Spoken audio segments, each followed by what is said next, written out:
2021, Wayne Pivac's Wales won the Six Nations and were completely deserved in doing so. A resurgent Australia ended up on a winning streak with 2 victories over the Springboks, and Xander Fagerson got a red card against Wales. However, in amongst the Rassie Erasmus controversies and the other Rassie Erasmus controversies, this was a year in which some rugby was played by some people. And so to celebrate the best of this rugby, it's time for this, the Squidge Rugby Team of the Year. And today it's the time for the glue of the team, the boys and girls holding together the entire side. It's time for the best centres of 2021. For a third year in a row, inside centre was the most difficult position in the team to select. If we're going to select on criteria other than who had the strongest run of 4 games, 2 against a pretty ropey Argentina team, and we are, 12 becomes a really weird one. At least until we remember about Gael Fickou. Fickou's career has been very unusual. Fickou hit 2019 as a 50-cap long-term servant, and yet I'd be hard-pressed to tell you at the time whether he was any good. A player who arguably hadn't lived up to the hype, yet was having a hell of a career, admittedly, sometimes anonymously so. Seeing Fickou in the French team was notable. It raised questions to which nobody knew the answer.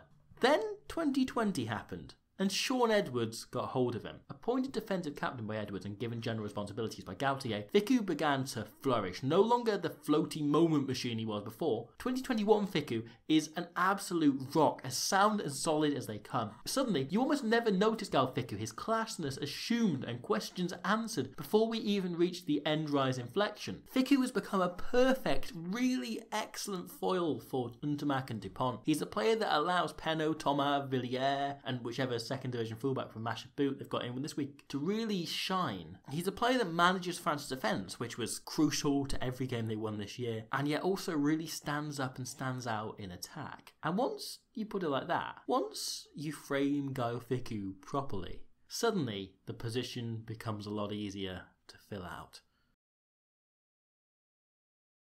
If 12 was the most difficult position, 13 was maybe the easiest.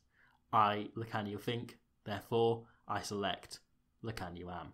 Where to start with Lacagna? Lacagna might be the best rugby player on the planet, and even if he isn't, he's certainly good enough to be. Am is essentially a perfect rugby player. He's a flair and skill player, one who is inspiring and exciting to watch, but he executes all those insane moments with such a calm you'd think he played in the most dull, conformist way possible. Am is any coach's dream, a player who sees, feels and understands each beat of the game in a manner that feels like he's psychically tapping into the soul of rugby itself. Defensively extraordinary, able to throw passes like this in a way that makes them work and is casual and is just excellent and perfect. And yeah, he's also always in the right place at the right time, running superb support lines, turning up when the box needs someone to make a big tackle, turning up when the box just needs someone to be there, securing the ball. Am is a near flawless rugby player with near flawless instincts who had a nearly flawless year. Am this year was as good as rugby players can possibly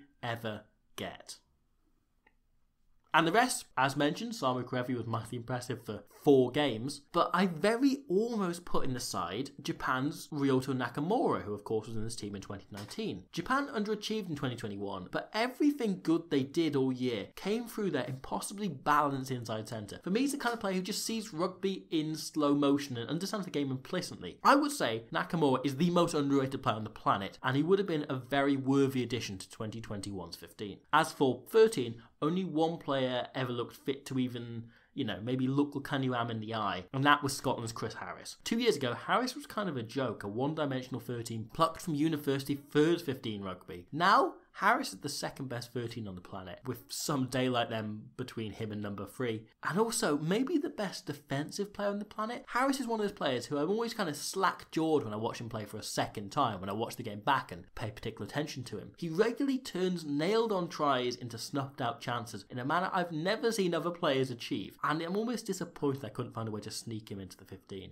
Behind the 3, however, it was a weird year for centres. Robbie Henshaw was mostly excellent, as was Damien Diolande, but neither really rose above matching their, as always, extremely high standards. However, someone that did go far above and beyond was Chile's Matthias Fulik. After watching Fulik in World Cup qualifying, I was absolutely gobsmacked to discover the kid is only 21, yet plays like the wisest, steadiest centre imaginable. Think of South American Hadley Parks and you're kind of there. Fulik was exceptional for Chile and also scored 7 tries in 8 games in SLAR this year. Really one to watch as Chile climb closer to the World Cup. And speaking of building for World Cup, in the absence of Emily, England built such depth at centre. Lagi Tuima stepped up from promising to simply just class. She was excellent for England and Quins all year, and Zoe Harrison flitted between 10 and 12, but was such a spark. Rico Ioane finally started to look like an international centre instead of a winger overstretching himself. Lenny Kitau and Hunter Baisami were both absolute mustard for Australia, so satisfying to watch for very different reasons. Gary Ringrose and George North were brilliant in the Six Nations, but injuries prevent them getting close to the 15. And Georgia captain Merab Sherakadze was in his best form for years, playing a defensive blind against the Springboks and leading from the front as he put his team within a hair's breadth of 2023, whilst his Portuguese counterpart Thomas Appleton was also superb, scoring tries in their huge upset against both Russia